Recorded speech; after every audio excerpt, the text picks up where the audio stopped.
Hello, I'm Dr. Vijay Bharat.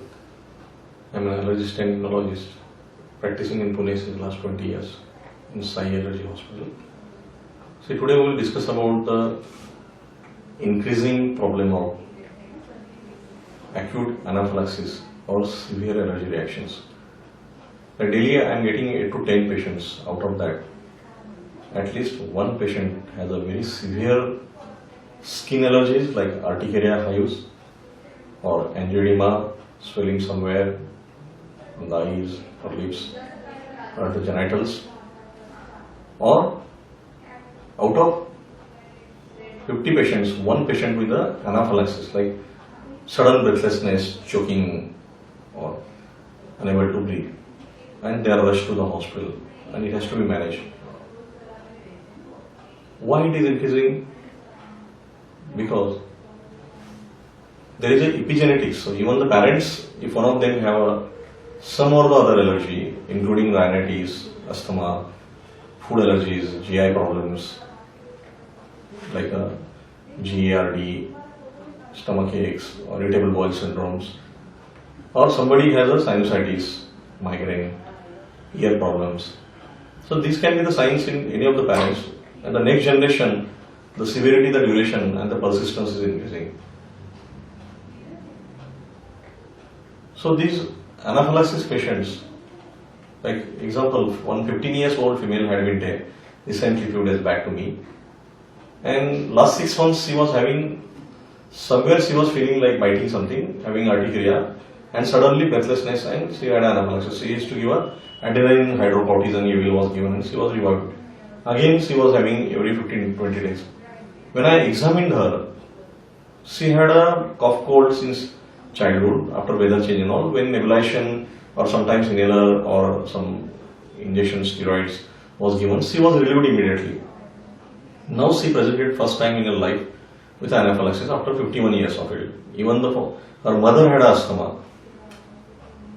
Another 8 years old child from Latur, she was having some farsan like chuda or something, and she had anaphylaxis. When we tested, it was a Bengal gram or besan allergy. But along with that, she used to have sometimes weather change or ice cream or cold drinks. She used to have a cough cold. In between, she was having asthma. She was given inhalers.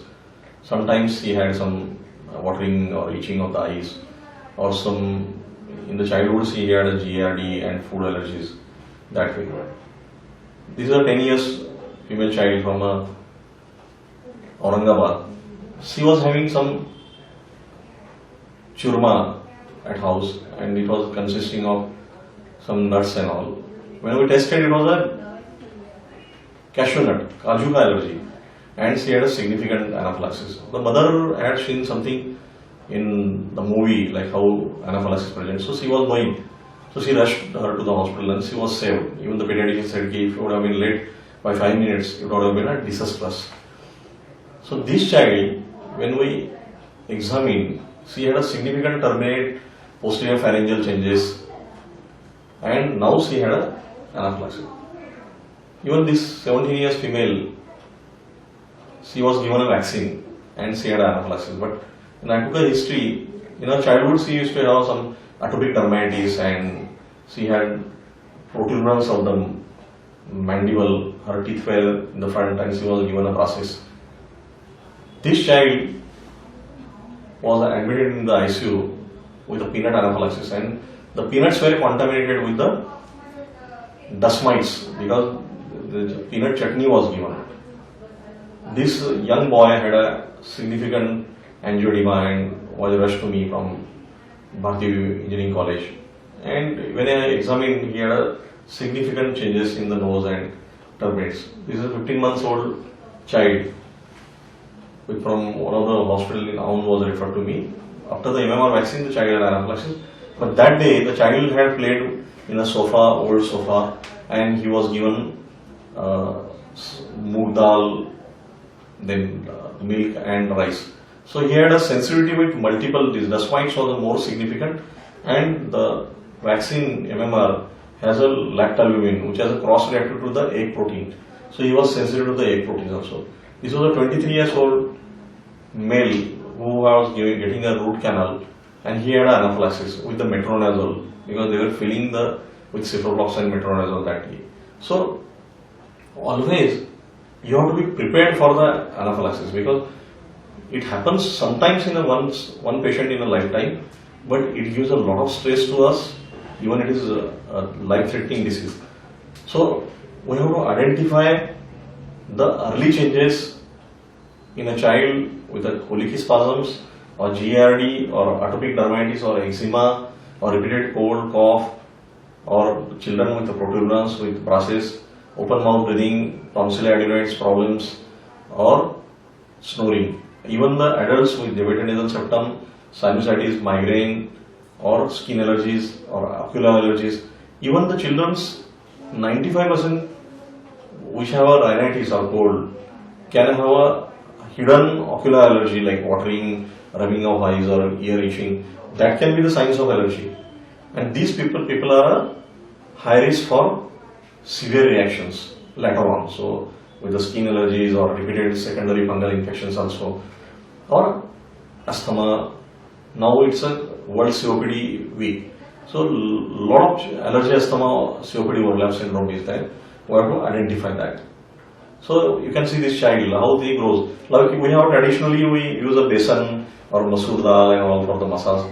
Then the dendritic cells, they get stimulated and gradually the Th2 cells into the body increase, and then the patient will have a hypersensitivity response some or the other day. And it always, the sensitivity because of the common foods whatever we are giving, or the common dust mites or pigeon feathers, droppings or insects, the patient is exposed to that, one fine day he overreacts.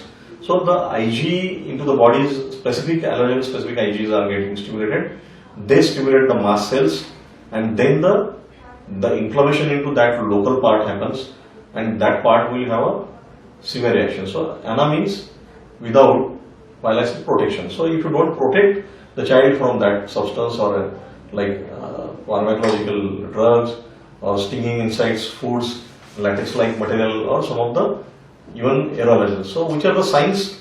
Typically the child can have a itching in the palms or soles or in the head, or twitching or itching at the palates. Then he can have a flushing, then hives or swelling or angioedema in any part of the body. Even the eyes, the itching, watering can be there, redness or swelling over here or at the prepuce or penis. Like a lot of as a pediatrician also, I get a lot of parents, they say the child has been bitten by some ant or something. So ant doesn't go and bite over there, it is a reaction or somewhere the allergy has started. It is not the ant bite actually. So it is an allergy somewhere else. Even the child can have a significant sneezing, runny nose, nasal congestion or headache or giddiness, swelling of the tongue or feeling something heaviness over there. Metallic test, it can be one of sign of severe allergy. Then the lungs, the child can have or the adult can have breathing difficulty, coughing, chest tightness, wheezing, or the stridor can be there. Then choke up or voice change can be there. So these signs also can mislead us as a heart attack also, some of the patients. So you have to be very, very careful identifying these. Even like as I said, weakness, dizziness, fainting, tachypnea or palpitations, hypotension or low blood pressure, they can be the signs of it. Then stomach like nausea, vomiting, cramps or indigestion, diarrhea can be there. Then nervous system like anxiety, confusion or sense of impending doom or hallucinations can be there. So clinically all these signs we have to identify. It is always sudden or sometimes it is a late phase reaction. Even after that stimulation from some vaccine or something, after 4 hours also the patient can have a problem. So as the first aid, we have to always keep the child into the patient into a pendulum position, lift the limbs, increase the flow to the cerebral blood flow. Airway breathing circulation, it is always there, but the drug of choice is always adrenaline. So it has to be given intramuscular. There are misconceptions of subcutaneous. Now the guidelines have changed. We have to always give an intramuscular. Always be prepared. Whenever you enter your clinic or hospital, keep 0.3 ml or 0.5 ml of adrenaline ready into your syringes with a proper needle and cap, so that anybody develops it. It is very important because once in a lifetime it will save the patient's life also and your stress also. Then the blood pressure and other things has to be managed. So we know like airway within circulation, ABC of any severe patients. And after the adrenaline, then you have to always give a hydrocot and followed by dexamethasone, because immediate and late phase biphasic reaction is there, and some patients can have a latter reaction also. And after once we manage with localized like Avil or some cetirizine and all, this itching if it is there, it can be reduced.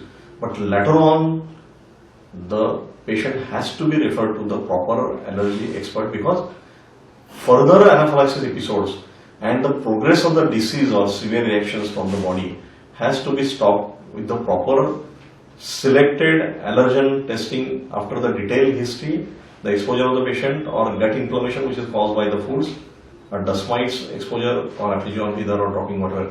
See, sensitization and the sensitivity reaction is different. Like I always give an example, suppose the rains are there, they will have a leakage from the wall, but the primary leakage is always from somewhere, some basins or bathrooms or all. The same way, the gut inflammation or the airborne allergens or the drugs, we have to identify, we have to test with the skin prick test.